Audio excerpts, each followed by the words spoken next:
وَمَن مَّاتَ يُشْرِكْ بِاللَّهِ شَيْئًا دَخَلَ النَّارَ،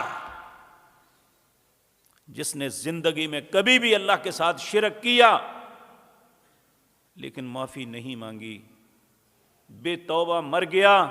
وہ جہنم میں جائے گا، اس کے لیے جنت کا کوئی رستہ نہیں ہے۔ اس لیے میرے عزیز بھائیوں، میں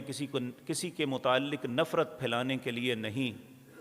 میں اپنے مسلمان بھائیوں اور بہنوں کے عقیدے کو، ان کے ایمان کو بچانے کے لیے یہ بات عرض کر رہا ہوں۔ ہمارے ایمان کا مسئلہ ہے، ہم اگر ان کے ساتھ مل کے سیلیبریٹ کریں گے